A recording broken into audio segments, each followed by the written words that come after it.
जय श्री राधे कृष्ण। आइए आज आप सब सुनेंगे 32 पूर्णमासी व्रत की कथा। हिंदू धर्म में प्रत्येक पूर्णिमा तिथि का अपना विशेष महत्व माना गया है। पूर्णिमा तिथि के दिन गंगा स्नान करना, दान पुण्यों का कार्य करना, भगवान सत्यनारायण का पूजन करना, 32 पूर्णमासी का व्रत धारण करना तथा तुलसी वृक्ष के नीचे, तीर्थों आदि जगहों पर, गौशाला में, मंदिरों में दीप आदि के दान करने का विशेष महत्व माना गया है।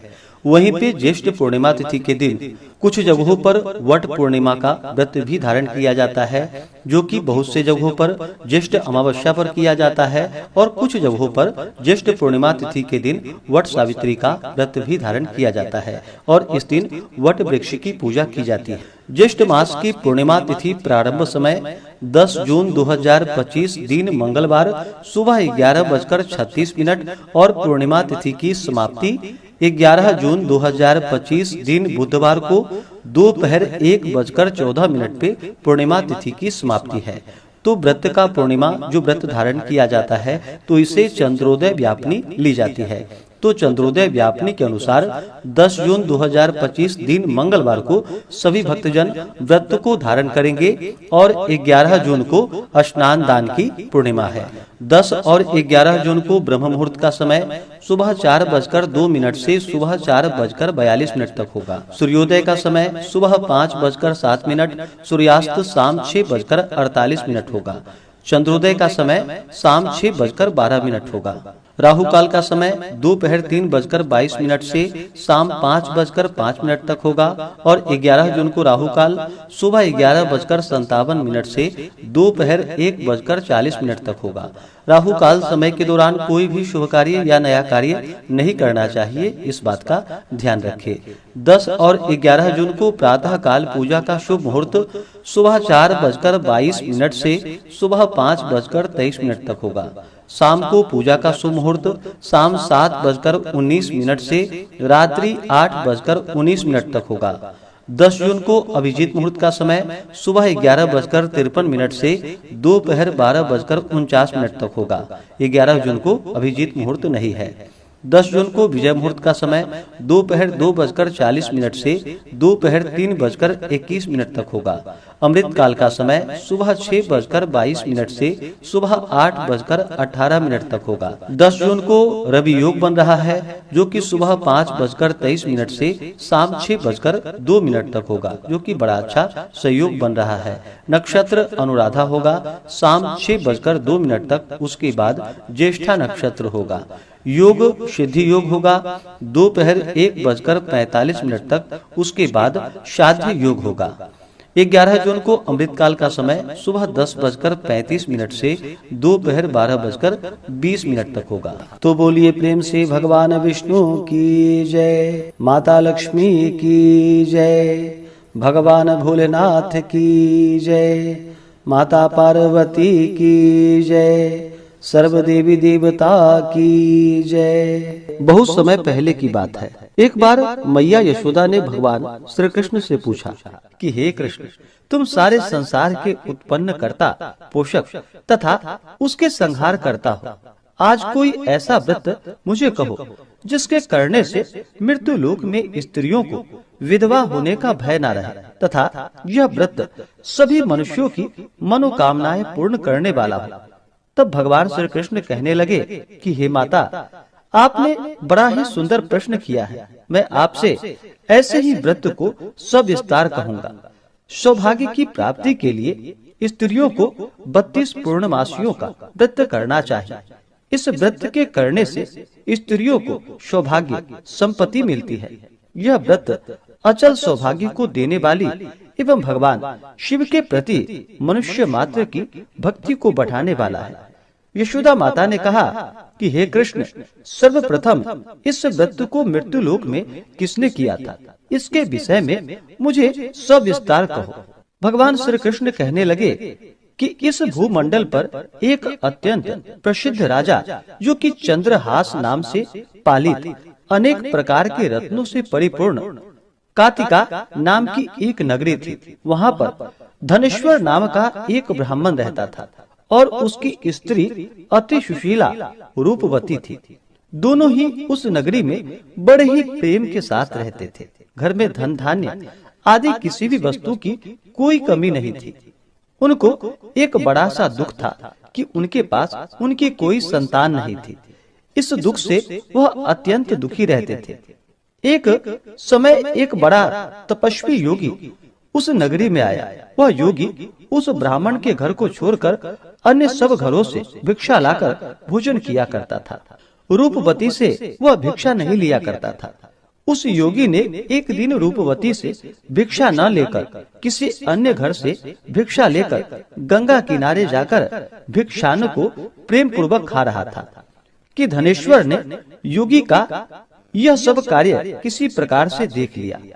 अपनी भिक्षा के अनादर से दुखी होकर धनेश्वर योगी से बोला कि हे महात्मन, आप सब घरों से भिक्षा लेते हैं, परंतु मेरे घर की भिक्षा कभी भी नहीं लेते, इसका क्या कारण है? योगी ने कहा कि निसंतान के घर की भीख पतितों के अन्न के तुल्य होती है, और जो पतितों का अन्न खाता है वह भी पतित हो जाता है। चूंकि तुम निसंतान हो, अतः पतित हो जाने के भय से मैं तुम्हारे घर की भिक्षा नहीं लेता हूँ। धनेश्वर यह बात सुनकर अपने मन में बहुत दुखी हुआ और हाथ जोड़कर योगी के पैरों में गिर पड़ा तथा अंतर्भाव से कहने लगा कि हे महाराज, यदि ऐसा है तो आप मुझको पुत्र प्राप्ति का उपाय बतलाइए। आप सर्वज्ञ हैं, मुझ पर अवश्य ही कृपा कीजिए। धन की मेरे घर में कोई कमी नहीं, परंतु मैं पुत्र न होने के कारण अत्यंत दुखी हूँ। आप मेरे इस दुख का हरण करें। आप सामर्थ्यवान हैं। यह सुनकर योगी कहने लगे कि हे ब्राह्मण, तुम चंडी की आराधना करो। घर आकर उसने अपने स्त्री से सब वृतांत कहा और स्वयं तप के निमित्त वन में चला गया। वन में जाकर उसने चंडी देवी की उपासना की और उपवास किया। चंडी ने 16वें दिन उसको स्वप्न में दर्शन दिया और कहा कि हे धनेश्वर, जा, तेरा पुत्र होगा, परंतु वह 16 वर्ष की आयु में ही मृत्यु को प्राप्त हो जाएगा। यदि तुम दोनों स्त्री पुरुष 32 पूर्णमासियों का व्रत विधि पूर्वक करोगे तो वह दीर्घायु होगा। जितनी तुम्हारी सामर्थ्य हो आटे के दिए बनाकर शिव जी का पूजन करना, परंतु पूर्णमासी को 32 जो जानी चाहिए। प्रातः काल होने पर इस स्थान के समीप ही तुम्हें एक आम का वृक्ष दिखाई देगा। उस पर तुम चढ़कर एक फल तोड़कर शीघ्र अपने घर चले जाना। अपनी स्त्री से सब वृतांत कहना। ऋतु स्नान के पश्चात वह स्वच्छ होकर भगवान शंकर जी का ध्यान करके उस फल को खा लेगी। तब शंकर भगवान की कृपा से उसको गर्भ हो जाएगा। जब वह ब्राह्मण प्रातः काल उठा तो उसने उस स्थान के पास ही एक आम का वृक्ष देखा, जिस पर एक अत्यंत सुंदर आम का फल लगा हुआ था। उस ब्राह्मण ने उस आम के वृक्ष पे चढ़कर उस फल को तोड़ने का प्रयत्न किया, परंतु वृक्ष पर कई बार प्रयत्न करने पर भी वह न चढ़ पाया। तब तो उस ब्राह्मण को बहुत चिंता हुई और विघ्न विनाशक भगवान श्री गणेश जी की वंदना करने लगा। हे दयानिधे, अपने भक्तों को विघ्नों का आप नाश करने वाले हैं, उनके मंगल कार्यों को पूर्ण करने वाले हैं, दुष्टों का नाश करने वाले हैं, रिद्धि सिद्धि देने वाले। आप मुझ पर कृपा करके इतना बल दे कि मैं अपने मनोरथ को पूर्ण कर सकूं। इस प्रकार गणेश जी की प्रार्थना करने पर उनकी कृपा से धनेश्वर वृक्ष पर चढ़ गया और उसने एक अति सुंदर आम का फल देखा। उसने विचार किया कि जो वरदान से फल मिला है वह यह है और कोई फल दिखाई नहीं देता। उस धनेश्वर ब्राह्मण ने जल्दी से उस फल को तोड़कर अपनी स्त्री को लाकर दे दिया और उसकी स्त्री ने अपनी पति के कथा के अनुसार उस फल को खा लिया और वह गर्भवती हो गई। देवी जी की असीम कृपा से उसे एक अत्यंत सुंदर पुत्र उत्पन्न हुआ, जिसका नाम उन्होंने देवी दास रखा। माता पिता के हर्ष और शोक के साथ साथ वह बालक शुक्ल पक्ष के चंद्रमा की भांति अपने पिता के घर में बढ़ने लगा। भवानी की कृपा से वह बालक बहुत ही सुंदर, सुशील और विद्या पढ़ने में बहुत ही निपुण हो गया। दुर्गा जी की आज्ञा अनुसार उसकी माता ने 32 पूर्णमासी का व्रत रखना प्रारंभ कर दिया। जिससे उसका पुत्र बड़ी आयु वाला हो जाए। 16वां वर्ष लगते ही देवीदास के माता पिता को बड़ी चिंता हो गई कि कहीं उसके पुत्र की इस वर्ष मृत्यु न हो जाए। इसलिए उन्होंने अपने मन में विचार किया कि यदि यह दुर्घटना उसके सामने हो गई तो वह कैसे सहन करेगा। अस्तु उन्होंने देवीदास के मामा को बुलवाया और कहा कि हमारी इच्छा है कि देवीदास 1 वर्ष तक काशी में जाकर विद्या अध्ययन करे और उसको अकेला भी नहीं छोड़ना चाहिए। इसलिए साथ में तुम चले जाओ और 1 वर्ष के पश्चात इसको वापस लौटा लाना। सब प्रबंध करके उसके माता पिता ने काशी जाने के लिए देवीदास को एक घोड़े पर बैठाकर उसके मामा को उसके साथ भेज दिया। किंतु यह बात उसके मामा या किसी और को कहीं पता नहीं थी। धनेश्वर ने सपत्नीक अपने पुत्र की मंगल कामना तथा दीर्घायु के लिए भगवती दुर्गा की आराधना और पूर्णमासियों का व्रत करना आरंभ कर दिया। इस प्रकार बराबर 32 पूर्णमासी का व्रत पूर्ण किया। कुछ समय के पश्चात एक दिन वह दोनों मामा और भांजा मार्ग में रात्रि बिताने के लिए किसी ग्राम में ठहरे हुए थे।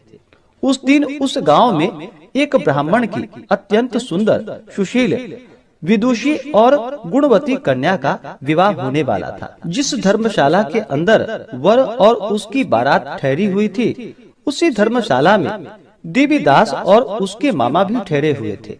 संयोगवश कन्या को तेल आदि चढ़ाकर मंडप आदि का कृत्य किया गया तो लग्न के समय वर को धनुवार्त हो गया। अस्तु वर के पिता ने अपने कुटुंबियों से परामर्श करके निश्चय किया कि वह देवीदास मेरे पुत्र जैसा ही सुंदर है, मैं इसके साथ ही लग्न करा दूं और बाद में विवाह के अन्य कार्य मेरे लड़के के साथ हो जाएगा। यह सोचकर देवीदास के मामा से जाकर बोला कि तुम थोड़ी देर के लिए अपने भांजे को हमें दे दो, जिससे विवाह के लग्न का सब कार्य सुचारू रूप से हो सके। तब उसका मामा कहने लगा कि जो कुछ भी मधुपर्क आदि कन्यादान के समय वर को मिले वह सब हमें दे दिया जाए, तो मेरा भांजा इस बारात का दुल्हा बन जाएगा। यह बात वर के पिता ने स्वीकार कर ली। उसने अपने भांजा को वर बनने को भेज दिया और उसके साथ वह विवाह कार्य रात्रि में विधि पूर्वक संपन्न हो गया।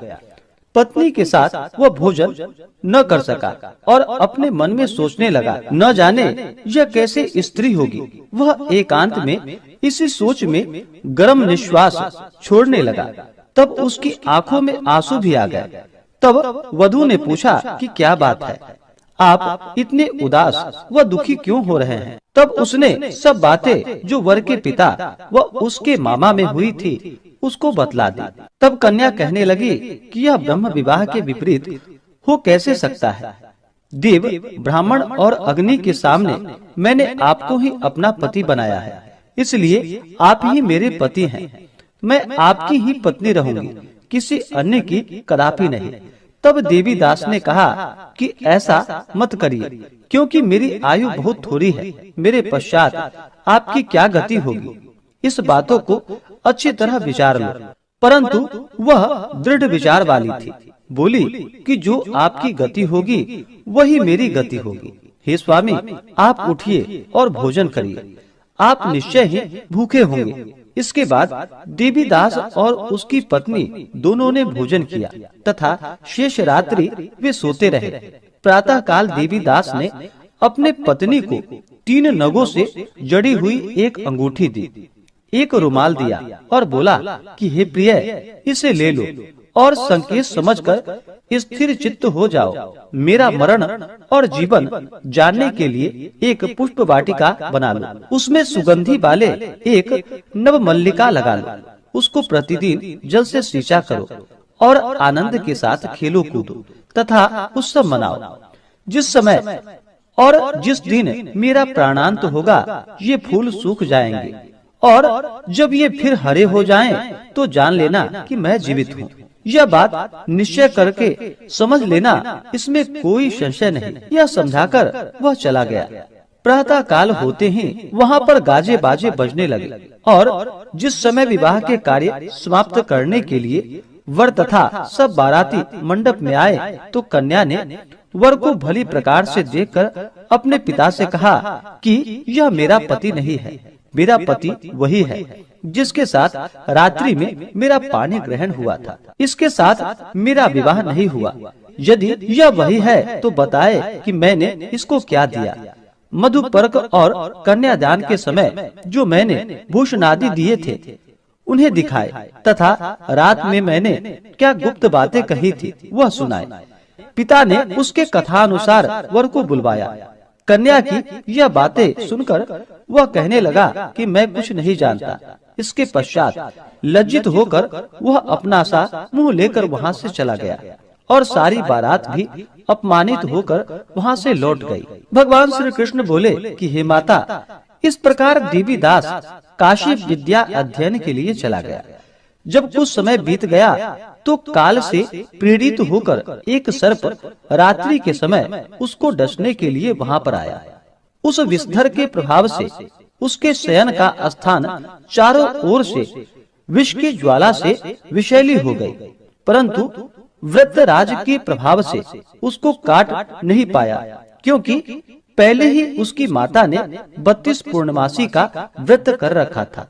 इसके बाद मध्याह्न के समय स्वयं काल वहाँ पर आया और उसके शरीर से उसके प्राणों को निकालने का प्रयत्न करने लगा, जिससे वह मूर्छित होकर पृथ्वी पर गिर पड़ा। भगवान की कृपा से उसी समय पार्वती जी के साथ भगवान शंकर जी वहाँ से आ गए। उसको मूर्छित दशा में देखकर माता पार्वती जी ने भगवान शंकर से प्रार्थना की कि हे प्रभु, इस बालक की माता ने पहले 32 पूर्णमासी का व्रत किया था, जिसके प्रभाव से हे भगवान आप इसको प्राण दान दे। भवानी के कहने पर भक्त वत्सल भगवान श्री शिव जी ने उसको प्राण दान दे दिया। इस व्रत के प्रभाव से काल को पीछे हटना पड़ा और देवीदास स्वस्थ होकर बैठ गया। उधर उसकी स्त्री उसके काल की प्रतीक्षा किया करती थी। जब उसने देखा कि उस पुष्प वाटिका में पत्र पुष्प कुछ भी नहीं रहे तो उसको अत्यंत आश्चर्य हुआ और जब वह वैसे ही हरी भरी हो गई तो वह जान गई कि वह जीवित हो गए हैं। यह देखकर बहुत प्रसन्न मन से अपने पिता से कहने लगी कि पिताजी, मेरे पति जीवित हैं, आप उनको ढूंढिए। जब 16वां वर्ष व्यतीत हो गया तो देवीदास भी अपने मामा के साथ काशी से चल दिया। इधर उसे उसके ससुर उसको ढूंढने के लिए अपने घर से जाने वाले थे। वह दोनों मामा भांजा वहाँ पर उसी समय आ गए। उनको आया देखकर उसका ससुर बड़ा ही प्रसन्नता के साथ अपने घर में उसे ले गया। उस समय नगर के निवासी भी वहाँ पर इकट्ठे हो गए और सबने निश्चय किया कि अवश्य ही इस बालक के साथ इस कन्या का विवाह हुआ था। उस बालक को जब कन्या ने देखा तो वह पहचान ली और कहा कि यह तो वही है जो संकेत करके गए थे। तदुपरांत सभी कहने लगे कि भला हुआ जो यह आ गया और सब नगरवासी ने आनंद मनाया। कुछ दिन के बाद देवीदास अपनी पत्नी और मामा के साथ अपने ससुर के घर से बहुत सा उपहार आदि लेकर अपने घर के लिए प्रस्थान किया। जब वह अपने गांव के निकट आ गया तो कई लोगों ने उसको देखकर उसके माता पिता को पहले ही जाकर सारी खबर बता दी। तुम्हारा पुत्र देवीदास अपनी पत्नी और मामा के सहित आ रहा है। ऐसा समाचार सुनकर पहले तो उन्हें विश्वास ही नहीं हुआ, किंतु जब और लोगों ने भी आकर उनकी बात का समर्थन किया तो उनको बड़ा आश्चर्य हुआ। लेकिन थोड़ी देर में ही देवीदास ने आकर अपने माता पिता के चरणों में अपना सिर रखकर उन्हें प्रणाम किया और उसकी पत्नी ने अपने सास व ससुर के चरणों को स्पर्श किए तो माता पिता ने अपने पुत्र और पुत्र वधू को अपने हृदय से लगा लिया और दोनों की आंखों में प्रेमाश्रु बहने लगे। अपने पुत्र और पुत्र वधू के आने की खुशी में धनेश्वर ने बड़ी भारी उत्सव किया और ब्राह्मणों को भी बहुत सी दान और दक्षिणा देकर ब्राह्मणों को संतुष्ट व उन्हें प्रसन्न किया। भगवान श्री कृष्ण जी कहने लगे कि इस प्रकार धनेश्वर 32 पूर्णमासियों के व्रत के प्रभाव से पुत्रवान हो गया।